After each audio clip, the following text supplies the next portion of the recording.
Nice. So we usually use Teams. So this is where we're at. Yeah, I do some Zoom, some Teams, so I guess I'm bilingual. Did you already highlight the painting behind you? Yeah, the virtual didactics. Nice. One of last year's fellows had that made for me. That's wonderful. All right. Well, I guess we'll just jump right in. We got John back. He's got water. People hydrated. No kidney stones. This is advanced heart therapies. This stuff they won't teach you in the textbooks because it's too dangerous. All right. Conflicts of interest. I work at a faith-based organization around Disney. So I've got to have a biblical quote, and I have to have some Mickey Mouse in every presentation. So let me see here. For wisdom will enter your heart, and knowledge will fill you with joy. All right, so I'm hoping you will all be filled with joy by the end of this presentation. The basics, I'm just going to give a whirlwind tour of the heart and of how we can help the heart and how palliative care can help the heart. All right, so pretty much LVAD, transplant, ECMO, and then kind of our overlapping role onto that. So let's start out with a case. I will just jump in and read it. I have a small screen, so I have to move everything around. All right, case of a broken heart here. 65-year-old male presented to the hospital with crushing chest pain while playing golf. He's found to have an anterior STEMI and undergoes a stent placement. He has a post-procedural course complicated by a mild acute kidney injury and delirium. He has an EF of 40%, but currently appears to be euvolemic, well perfused, no lab abnormalities. His father died at age 66 after suffering from great debility related to his heart failure and a massive heart attack at age 64. That was his dad. The hospital consults you at the request of the patient. Patient is fearful he will die soon based on his experience from his father. So this is filled chock full of primary, whatever you're from. I don't know. Are you all internal medicine, family medicine? We have surgeons, anesthesiologists out there. Dr. Chen, you're shaking your head. No, I'm not. I'll keep guessing. PM&R. All right, PM&R. Ben is also EM, so. Thanks. Oh, nice. Family. Yeah, All right, we family. got it. Wonderful, we got an active group. And a broad group. So you all are transitioning now from these primary skills to these super specialized hospice and palliative medicine skills. So what's the role of palliative care? You're wondering. You're seeing this patient. You're like, he's only 65. It's just one heart attack. He doesn't look like he's that sick. Probably not going to die tomorrow, although he might be afraid because his dad died 2 years or a year after his first heart attack, and 2 years older than he is. So how do you determine prognosis? Do you all have any prognostic tools you use for heart failure? Someone fire something at me. I mean, the New York heart classifications you can use, I guess, partially to get an idea how advanced their illness is, I guess. Yeah. New York Heart Association. Thank you, Ben. You sound like Lou Gehrig sometimes. All right. Hi, Dom. I use the Seattle. The Seattle model. Yes, Yeah. sir. Awesome. Yeah. And I'll get into all that stuff a little bit more too. But Seattle is good too, right? A little bit more specific, a lot more variables. All right. And then what about, you're seeing this patient, he asks if he's going to suffer a lot of symptoms like his dad did. So, are symptoms common in heart failure? You probably know about shortness of breath and chest pain, stuff like this. But what else is out there? And then as you're out there looking at the chart, sitting down, gathering stuff at the nurse's station, the cardiologist comes by and is like, well, what are you doing seeing my patient? This guy's not dying. Have you guys experienced that yet? You're only, what, a few weeks in? All right. Not quite as upfront as that, but I have had times where I recommended consults to palliative for patients who had X prognosis and got told by the other team member that, well, I don't want the family to lose hope. They're not dying. So similarly. Yeah. The water support team, if you guys haven't seen that video, YouTube it. All right. So there is no simple prognosis. You've probably been introduced to this concept of when do you get palliative care involved. The old block ones, the newer one where it's kind of gradual, more palliative care as the disease progresses. Heart failure is a little bit more bumpy. It's a rigid road, a long and winding road. So here is another model. And you can kind of see here, our gentleman's probably around 1. He just had his heart attack, maybe some heart failure, EF's 40%, probably going to recover after his heart gets out of the stun state and he's on optimal medical management, all that stuff, right? And there's 2, they're baseline, 3, starting having crises, 4, or getting to the last crisis, and 5. You're not making it. All right. So what kind of advanced therapies do we have? Let me ask you all, are any of these people are not familiar with? And I'll lean into that more during the lecture.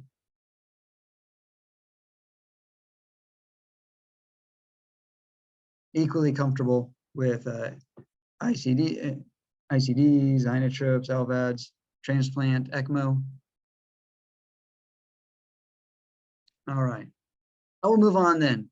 So we're talking about the prognosis, the Seattle model, the New York Heart Association, but heart failure is hard to predict, guys. You see this jagged. There's also the special 4, like a hidden pathway here. You go back to start. But yeah, 23% of about a quarter of people discharged to hospice die in 2 days, which is not optimal, right, for quality end of life care. And then 10%, 1 out of 10 people discharged to hospice with heart failure are living after a year, which is great. It's probably because hospice is so wonderful, but also it's hard to prognosticate. So what are some of the models that we have? Sorry, I'm moving stuff around. So one is the Magique. This is my Harry Potter reference, the magic score. This is a little bit cumbersome. It's been validated in people with diastolic heart failure or preserved EF. So it makes it a little bit more unique. The Seattle heart failure model, as Dr. Lee brought up, this outpatient model has a lot of variables. And a lot of these are really far out. It's like a prognosis in 1 year, or 2 or 3 years, 5 years, which may not be as helpful if we're looking at hospice, right? The New York Heart Association, familiar with, the thing that sticks out is if they are a 4, that's about a 50% 1 year mortality. So that does mean 1 out of 2 people are going to die, right? But it doesn't mean after 2 years they're absolutely going to be dead. So, math. The other one, if you're looking at class, so there's people with disease on optimal therapy, the 1 year mortality is 75%. Other fun facts, if they're on inotropes, you're looking at about 75%, 6 to 12 month mortality. And then eventually by the end of the year, you'll be somewhat familiar with hospice admission criteria for all those major diseases. So I won't go into that. So what kind of symptoms are you going to expect? I'll let you guys yell out, guys and gals, guys and dolls, old musical references. Shortness of A breath. lot of swelling. A lot of swelling, right?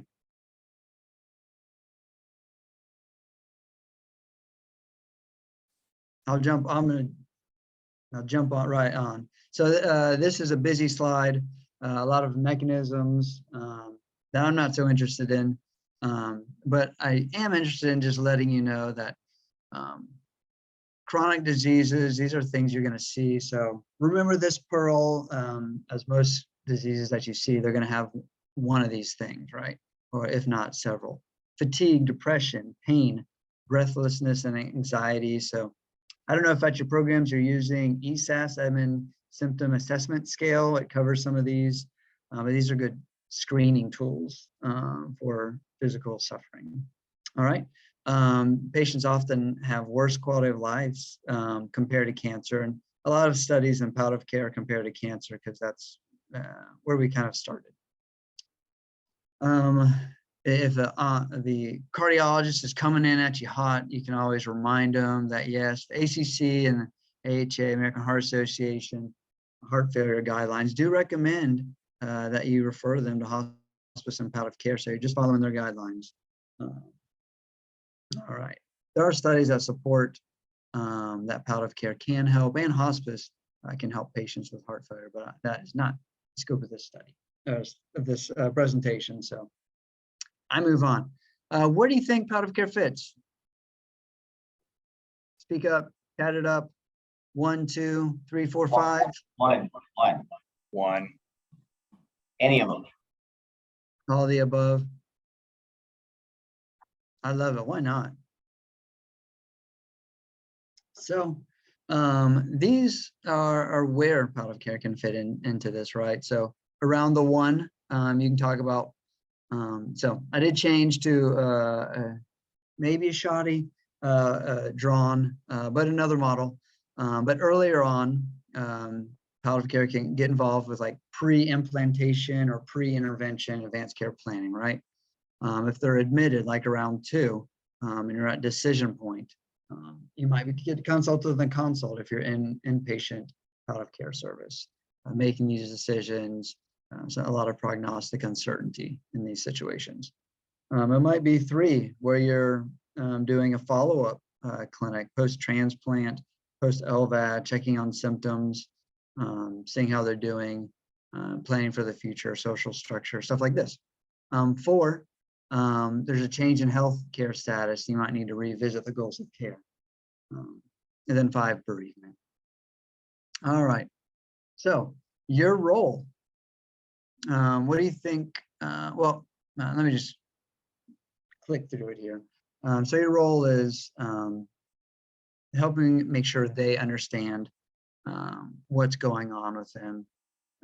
So these things, these 4 bullets, are things you're going to do in almost every interaction with a patient. Maybe not all at once, but nevertheless, you can apply these to everything, even children. So building rapport, learning values. So hopefully this year you're going to learn how to do that. Assess sufferings and strengths. So already mentioned stuff like ESAS, kind of screening for at least physical suffering, but we also have to do other screening, right? Anticipatory guidance. So it's important for you.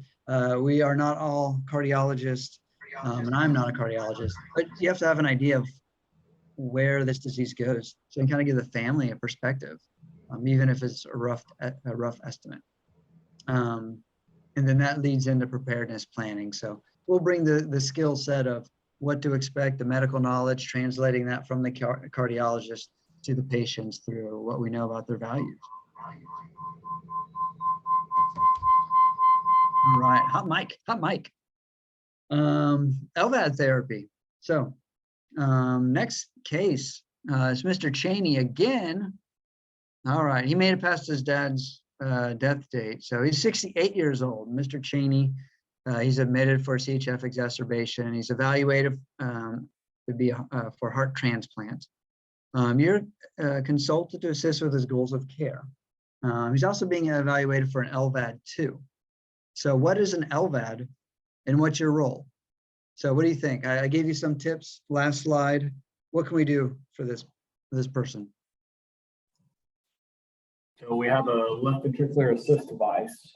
Heart's not pumping like it should. This can help compensate for that component of heart failure.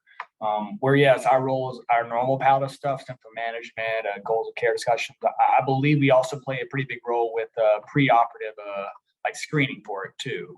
But yeah. Yeah. Anything else?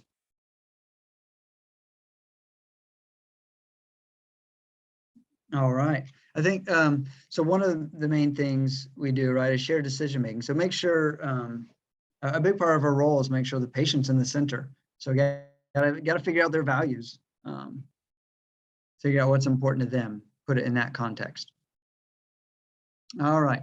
This is some system-based practice education for you, so you can tell your program directors to check that box.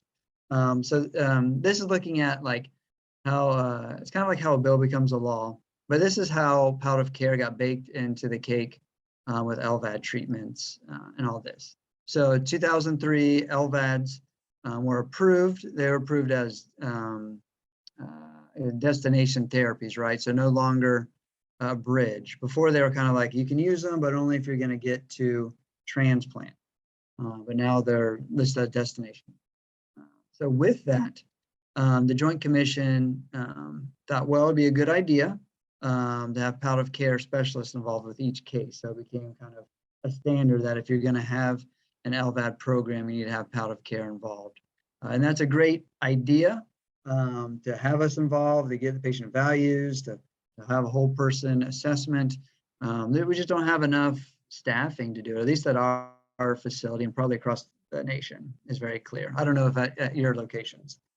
So that puts some stress, but it also opens the door, right? So now we have to be part of some of these conversations with LVADs. And why is that important for palliative care on a system level? Because we don't make money, spoiler alert, but the people with that, the LVAD people, the transplant people, they are somewhat of cash cows for healthcare systems. So being part of that conversation and something that is special to a healthcare system is really important, and it gives palliative care some leverage in this arena. So that's all I wanted to highlight for that. For LVADs, the left ventricular assist device. So if you're not familiar with it, pretty much it's like they put this giant hose into the ventricle, and it cycles the blood through where the ventricle can't. Some of them are real nifty now. It's kind of the silent, constant flow, and some people lose their pulses. So this gets complicated if you're looking at is this a pulseless arrest or just a patient with a smooth running LVAD, right? If you look at the right, I mean, kind of see there's lots of benefits to LVADs and there's some risks too. These are some things that you might consider when you're talking about future considerations with patients. Like, you know, what would you want to do if you had a stroke?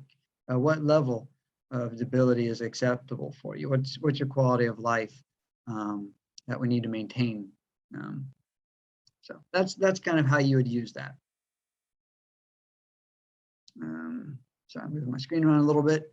So outcomes of LVAD, I'm going to go back to this. So they 1 out of 10 will die during the hospitalization, right? 20% have persistent heart failure. So kind of like didn't work. No harm, no foul though, I guess. But 80%, the vast majority do well. So that's why we do it so much in places that have it. All right. The complications are infections, stroke, and major bleed.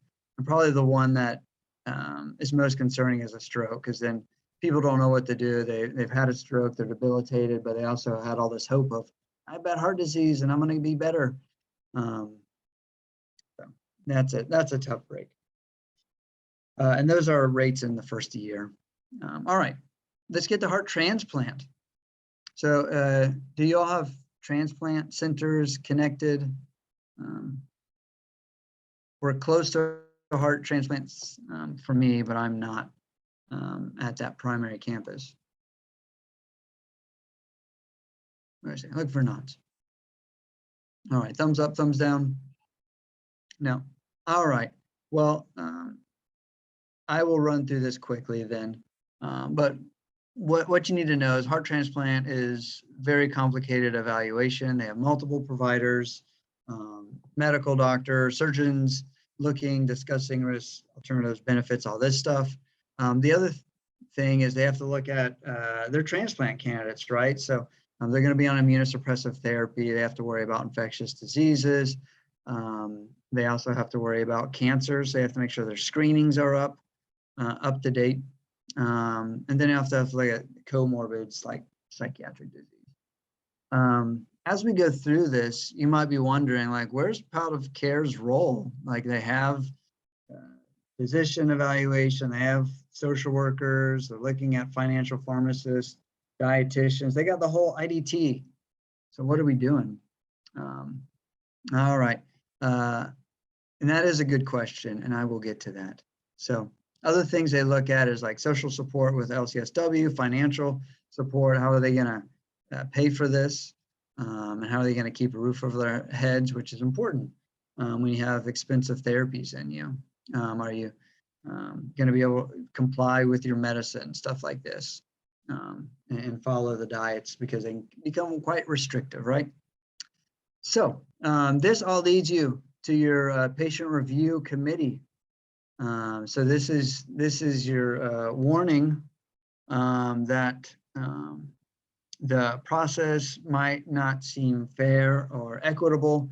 I'm not sure that some of these concepts have worked their way into the transplants, or I don't know that they've known what to do with it, because the reality is that people that have less social support, less financial, if they're not financially well off, they don't have the same opportunities to have the support, to have the insurance, and to not have to deal with, incarcerated people, or being incarcerated, or dealing with their psychiatric illness or trauma that they've had through growing up, right? And some of this process, they just, anyways, they're not making it equitable for some people in the transplant process. So if they can't get the stuff together, they don't get on the list. All right, this is. Sorry, on the last slide, was the acronym intentional or not? I just didn't notice that till I was talking about it. Yeah, well, I do like a good play on words. But Okay. yeah, I did rearrange. A lot of times it is DEI. But yeah, I did that for my own fun. Thank you for noticing. I approve. For this slide, this is like, they call it compliance trials. In the heart realm, they call it stress tests. In the palliative care realm, this concept of treatment trial is big and something you're going to see throughout the year in multiple settings. So just put this down as one of your foundational things. Treatment trials is a reasonable pathway for a lot of treatment decisions. In this setting, though, a treatment trial might be, okay, we got somebody that has uncontrolled psychiatric disease, poor social system. Let's get them the support that they need, and let's see if they can do it. Can they follow up with their cardiopulmonary rehab? Can they follow up with their psychiatrist and manage that substance use disorder?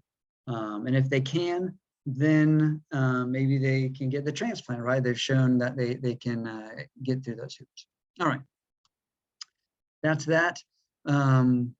So then they get the transplant. There's a whole different team that gets them, and then post-transplant. All right, so you know our role. I already went over this. I'm going to get into some of the nuts and bolts. All right, getting back to the prognosis. So we went over prognosis for LVAD. What's the prognosis for transplant? Again, 10% die in the first year. So if you're looking for things to remember, LVAD, transplant, 10% die in the first year. 90% survive though, right? And there's about a 12-year survival. So if you remember that first slide, the 1, 2, 3, 4, 5 ridges in the go back to go or start, this really helps you get 12 more years out of life. So very, very helpful. Complications, infections, organ rejection. There's a progression of your comorbid diseases. So a lot of these people have heart disease because they have diabetes and hypertension. So they might have chronic kidney disease. They might end up on dialysis. They might have strokes, all these other things. And then cancers, they're immunosuppressed. So hopefully that gives you an idea of the transplant trajectory. So very helpful technology if you can get to it. Our role, again, is to supplement the other specialists, and we just keep the patient in the center of the care, make sure we know their values, make sure we push them a little bit more on anticipatory guidance and kind of crisis preparedness. So planning for what do you do if you have a stroke, stuff like that. All right, ECMO. So this bit of esoteric topic has come really in the forefront over the last 2 years with COVID. So especially during the initial, at least in Florida during Delta, quite topical. So here's this case: 41-year-old female developed shock related to cardiomyopathy and hypoxia related to ARDS, acute respiratory distress, 2 days after admission for COVID-19 pneumonia. She's intubated in the ICU showing early evidence of multi-system organ failure. She was relatively healthy prior to this admission. And the family is asking about treatment options. You see her in the ICU, multiple system organ failure, not doing well. So what are her treatment options? You might be guessing, is it ECMO, Dom? I would say you're right. You could transfer them if you don't have an ECMO unit. So what is ECMO? So as the name would suggest, you're getting oxygen outside of your body. VV is venous to venous. And so this is pretty much taking over your lungs. So if you have lung issues, you need oxygenation. So in a patient with ARDS, VV might be great. VA, venous arterial. So this is when the heart's not working as well. So it goes from the vein into the artery, and kind of you can bypass the heart and get that perfusion. All right, there's a little bit more details. ARDS is the main indication. VA, you can imagine, is you're sicker because your heart's not working, or you maybe have both not working. So usually it's like PEs, ST, MI, stuff like that, the big ones. All right. So have you all gone over whole person care? Have you seen that model?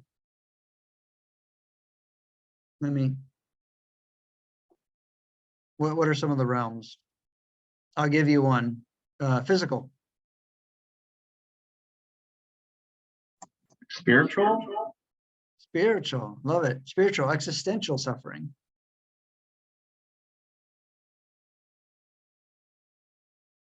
Has Ben saying something? No. I'll admit this is kind of new to me, so I'm not very familiar with these realms. So unless it's something that's going over my head. No problem. That's why I asked. So one of the big things, the four mothers of our specialty came up with this whole pain or whole suffering model. So one part, it's like a four flower, if you will, but the physical, which we're all familiar with, mainly familiar with physicians being, you know, oh, they're having chest pain, they have dyspnea, stuff like that. The other one you might be is the psychological. So, oh, they're feeling anxious, depressed, right? There's association with depression with people with heart disease. Other one being a spiritual, existential, and last being social suffering, right? So we have the 41-year-old that came in with COVID pneumonia, multi-system organ failure, ARDS. how she's suffering. Does she have young kids she has to take care of, or older kids? Is she the breadwinner of her house? Who's paying the bill? Who's going to get the insurance if she's not working? That kind of stuff. Here's a breakdown that might be applicable to ECMO. I've combined, so we only have 3, so sorry about that. But you can see like the physical with ECMO, neurologic events, strokes. You might see a pattern here with LVAD and ECMO. And similar with people with dialysis, whenever taking blood out, there's risk of strokes and bleeding. Spiritual and existential crisis, making sense of the suffering. You know, this is a person that was perfectly healthy before. How is this happening? There's a lot of social suffering, right, around COVID, especially. You know, were they anti-vaxxer, or where they were for vaccines, and they blaming people that didn't get a vaccine? Did they wear a mask but no one else did, or vice versa? Are they wondering why you're not giving them ivermectin when that is a simple cure for it? Stuff like this, right? Gets exciting. Sorry for the PTSD, everybody. All right, and then other things. One fun one is boredom. They can get bored when you're in the hospital for so long. All right, so these are the potential outcomes of ECMO. The ones that we work for is recovery. So some ECMO, it's just someone that had a heart attack, and they go in, they have them on ECMO, they do the intervention, heart opens up, they have a bad PE, they do thrombolytics, they get them back, right? Or they have a septic event, something like that. Some people, you see people that get cardiomyopathies are on ECMO, they end up on heart transplant list. It's a bridge to therapy, right? So those are the happy times. The simple times are happy, but they also may be death. So you might be doing all you can with these people, and they still die quite rapidly just because they have serious disease. The more complicated are you going to see on the right.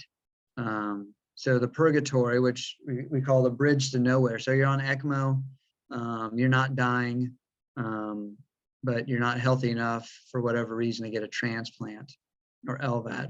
We had somebody, a young gentleman that was on ECMO a year plus at our institute. It was quite unusual for ECMO. But yeah, he was perfectly with it. They can actually roll the ECMO outside in the halls. It's remarkable what they can do. It makes you think like, why aren't we moving our vent patients around more? But yeah, there's just nowhere to go. He couldn't get transplanted, but he wasn't dying unless we stopped things. So some people will decide, or they're in such a state where they're not with it, and the family says, let's stop this, just like you would do with a ventilator, right? Compassionate cessation of non-beneficial life-sustaining therapy. Rolls off the tongue. It is not withdrawal of care. It's just stopping things that aren't helpful. All right, that was a shout out to Ben. The other thing, some people can't get their heads around to stopping things, or maybe they're with it and they're like, you know, I'm enjoying my time. My daughter can visit while I'm on ECMO.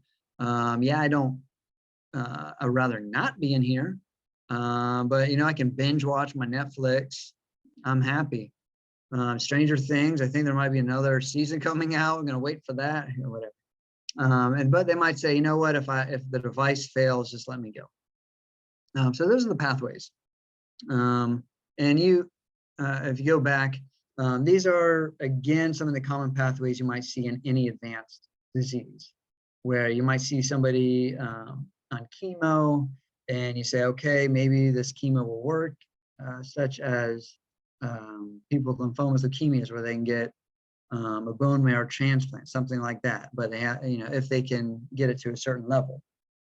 But you might get people that are so sick that they may be able to get immunotherapy. They don't think it's really going to help, but maybe it will. But they're not sick, they're not actively dying, and so they end up in some of these middle places. All right. So our role here, again, this is similar to what I showed you before. So hopefully you're getting an idea if you're having these goals of care conversations with patients. So did you all have a consult today? Were you on consults this morning? Miguel's not sure what he was doing this morning. I'm just joking.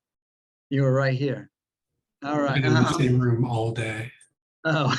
Yeah, we were doing lectures all day. I was like, Oh no, I'm sorry. Yeah, this is torture then for you. I'm sorry. Well, anyways, if you did have a goals of care, hopefully some of this resonates with you and what you have done. So you probably went into the room and built rapport, learned about the patient, stuff like that. You might have said, okay, this is where I think you are medically, and this is where I think we're going.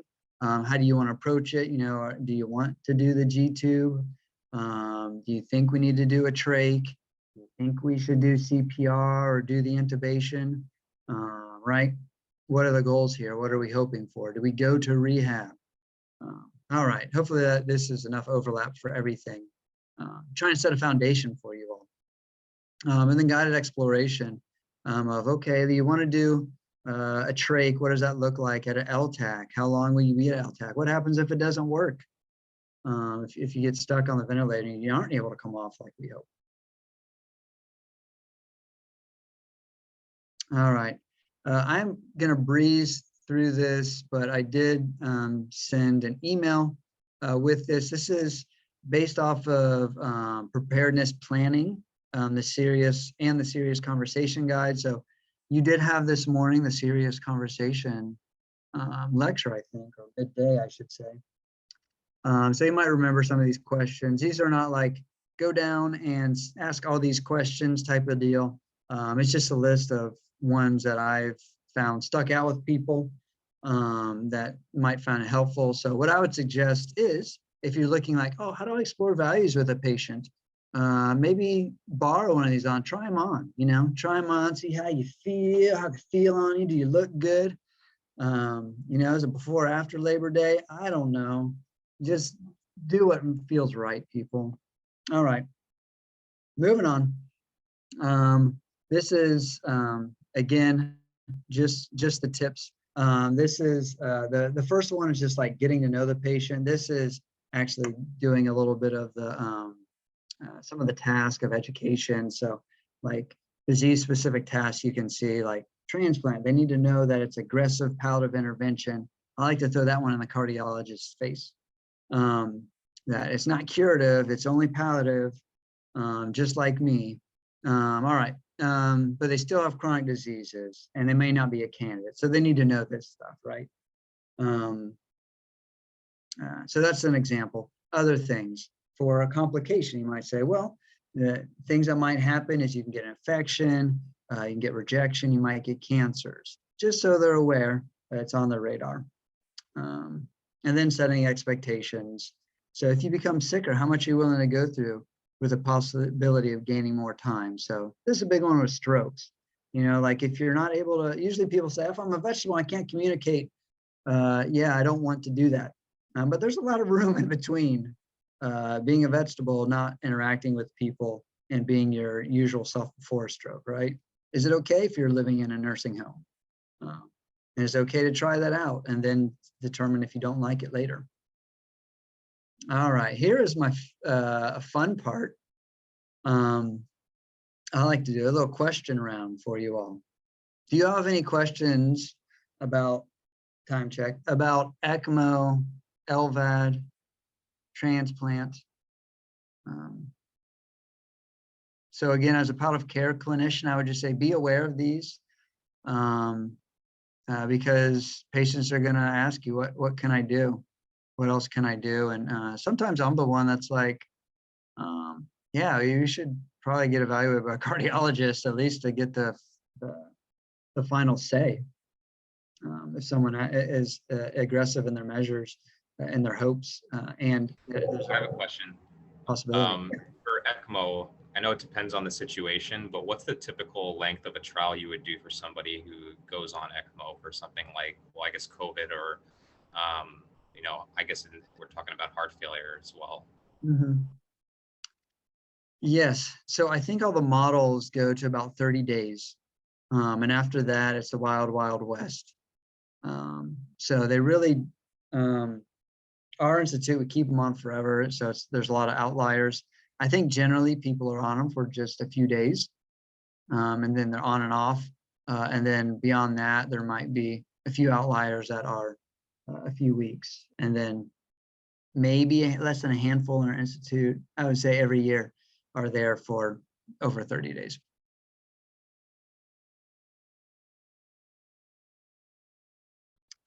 All right, here we go.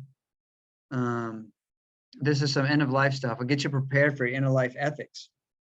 So is it permissible to stop advanced heart therapies, doctor? Yes. All right. So what's the line if whether it's reaching their goals or not, right? So yeah, if you go by and you unplug somebody against their will, that is not permissible, right? And sometimes what I'll tell clinicians, like it's different if I go up and I see you in the parking lot and I stab you with a needle, that's assault. But if I am in the hospital and I'm drawing your labs, that's acceptable. So an extreme example. All right. So here's some quirks of stopping LVADs. I briefly mentioned this before. So they may not have a pulse. So that'll be a little bit challenging, right? In determining if you're going to do resuscitation. But next, if you turn off an LVAD, they do put a hole in the heart. Sometimes there's residual cardiac function, sometimes there's none. So if you turn off what's pumping the medicines, guess what? They're not going to get the medicines where they need it. So you got to administer ahead of time. There are protocols that some institutions have. So if you're lost somewhere in the future, so this is another tip for you as you go out in the world. After fellowship, you're in the safety, you have great people like Dr. Thompson to turn around and say, hey, what do I do in this situation? But someday he will not be there. And you will have to go and find out. So things you can do is become part of AHPM. They have wonderful communities. You can ask a friend. Hopefully in your fellowship, you'll have a community as well. But anyways, there's people like that you can ask outside of that. All right. So there, you can get protocols from the SIG Connect group on AHPM. Join AHPM. All right. I don't have any affiliation except being a member, and I get no kickbacks, but I am accepting them. All right. The other thing you have to do is contact the manufacturer, just like if you're turning off ICD, stuff like that. They've got a technician 24 hours a day that'll come in and help you out. I've never done this, but LVAD can be quite dramatic because the pump is the battery and all this stuff's external. And so if your battery goes out, you need to know quickly, right? Because you don't want someone to die because their battery goes out or something malfunctions. So it's like there's a countdown and a voice comes on, and they'll get the manufacturer because you don't, that'd be scary. Like, you're going to die in 10, 9. All right, what about ECMO? So ECMO, you cannot travel home. Sorry, so you have to make home in the hospital for them, if that's the situation. Do expect them to immediately decline, right? Their lungs aren't working, their heart's not working. You turn this off, I mean, they're completely dependent, right? This isn't like dialysis, and their lungs and heart are much sicker than when they're on a ventilator, or you would have had them on a ventilator, right? So usually they die very rapidly, and again, give the medicines ahead of time. All right, next questions. We know what ICDs are. They are different than permanent pacemakers, so clarify that. So when do you turn it on? When do you place an ICD? So you might get a consult on somebody that's old or frail, and they're like, oh, they're having arrhythmias and really bad heart failure. Should I put ICD in them? Sometimes the cardiologist might be asking you, when do you do it? What do you think? Not when they're really sick. I think it's when, depending on their goals and whether they can still have a meaningful quality of life. The idea is that they still need to retain a semblance of their normalcy, I guess. Yes. So I love it because we talked about early on, one of our main roles is learning about values of patients, what's their quality of life, stuff like that. Generally, so putting in some context, so we want to give people realistic hope, right? And so we want to maintain realistic hope, make sure that they have good expectations. So we don't want to place an ICD on someone that's going to die tomorrow. Generally, they'll say if the prognosis is less than a year, then don't place these. But if the prognosis is longer than 1 year, you can still consider. And these are some situations that I usually wouldn't recommend, but still you can see it as like a frail elderly. About 1 out of 5 of them will die in a year. Someone with dementia, 1 out of 4 will die. And so then you're leaning on values. Some people will say, oh, they don't, they would never want their bottom wiped, and they're already there. Why am I going to put an ICD in? Whereas other people say, oh, I visit Dad every Sunday. We have ice cream together, and I know he doesn't remember, but together we have a great time. We're making memories, and that's important to him and me. So let's put it in. All right. So when do you turn off the ICD? Probably when they're being shocked multiple times a day. Yeah, an Basically, electrical. you're dying multiple times a day. Yeah, well, I guess it depends on the setting. You may just need to have the recalibrated if they're not dying. But at end of life, we call electrical storm. Definitely, you don't want that to happen. Any other times you might turn it off. So end of life. What if they're walking, talking, and they're like, "Hey, I'm a DNR." Does DNR mean you should turn the ICD off?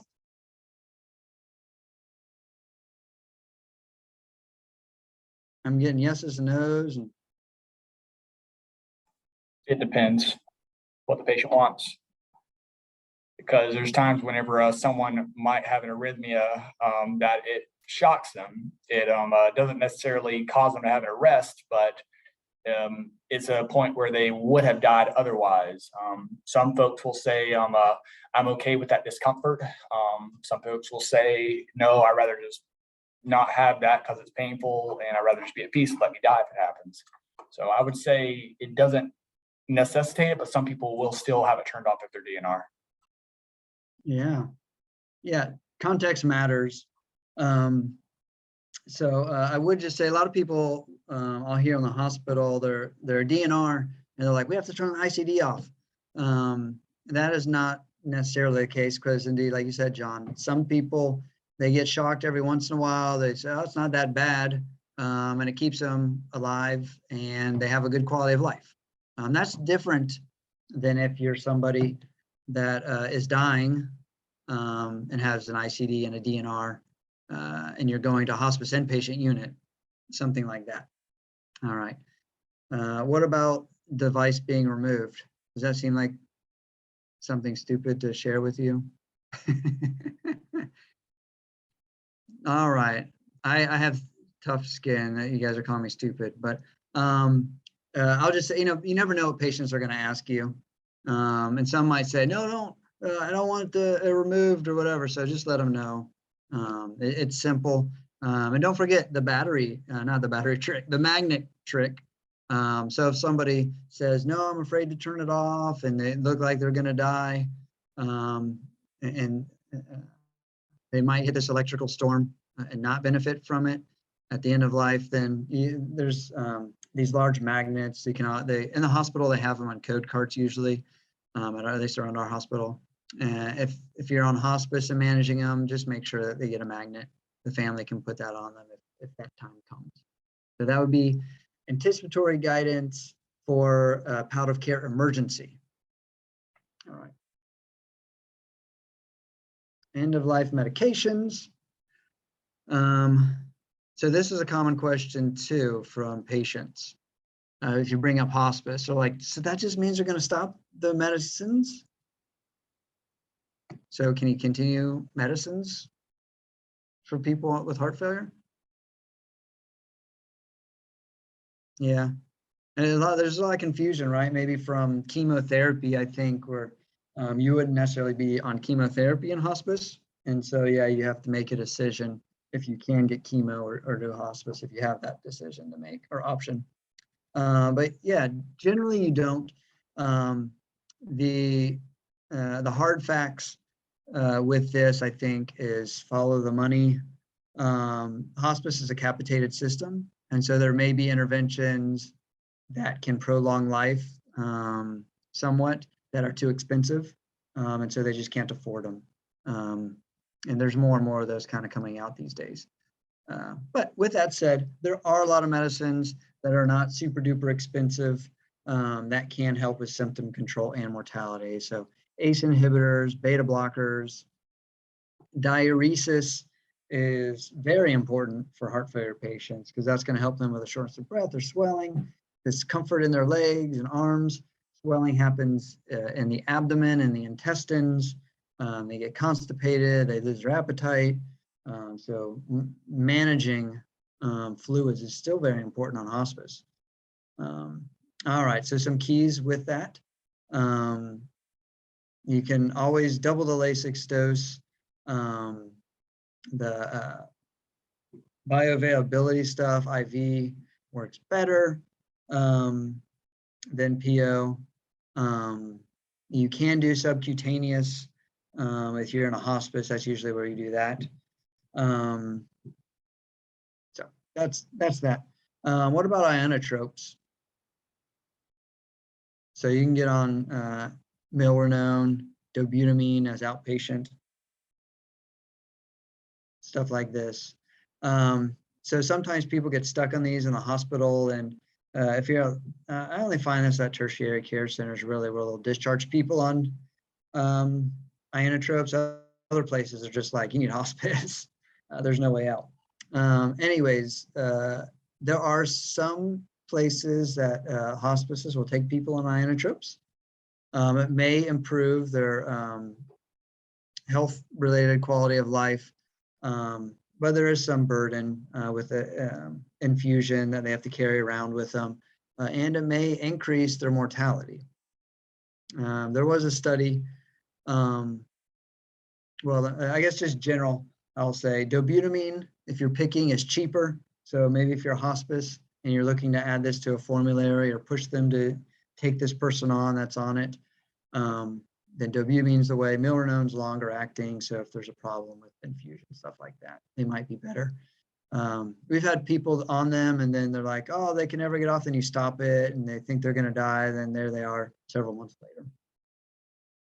So that is all I have today. I'm sorry that I don't have quizzes and stuff like this for you. I would hope for your learning, if you could write in a chat one little nugget of knowledge, whether it be what to do regarding what's a palliative care intervention when you see people, what is ECMO, what is LVAD, what are some risks for it, transplant, maybe it's a prognostication. I'm trying to give you.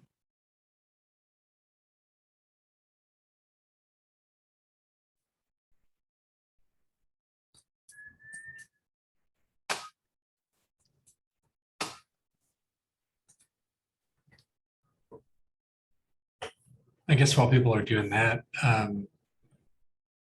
Yeah. just to wrap up a little bit for the day, this was the first of 3 sessions of lectures.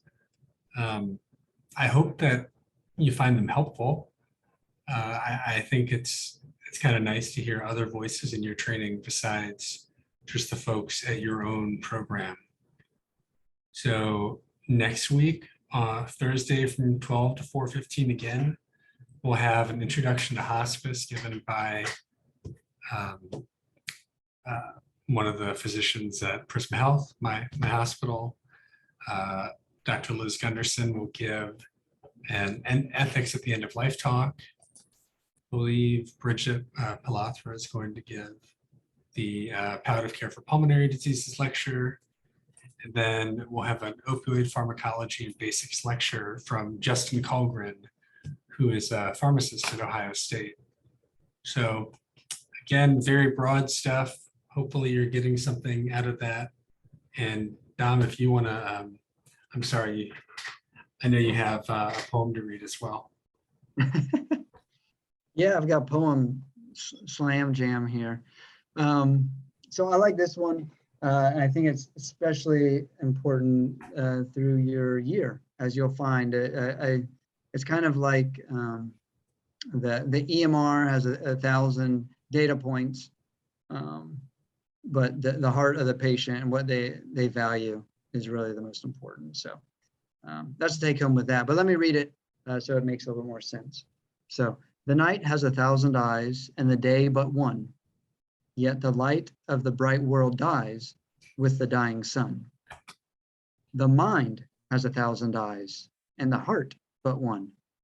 Yet the light of a whole life dies when love is done. So you can imagine if a loved one, someone that's very important to you is dying, how hard it is to have that person leave you. And you can imagine if all the data points, 1,000 data points are saying this person is dying, you aren't going to make it, that it's hard.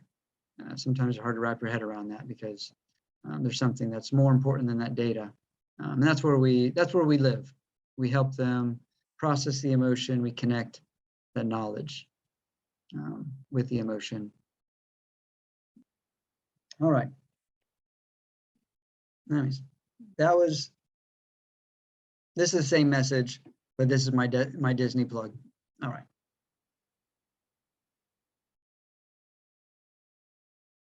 That is all I have, Ben. Thank you all. Do you want me to jump off, or are you gonna? There's any more things to wrap up for tomorrow? Just yeah, Dom, thank you so much for presenting. I know it's a long day for everyone, but we'll see. We'll try it again next week, and really interested in the fellows' feedback from the future about these lectures. Don't worry, there's a post survey that y'all have to fill out. Yeah, but plan to see everyone again next week.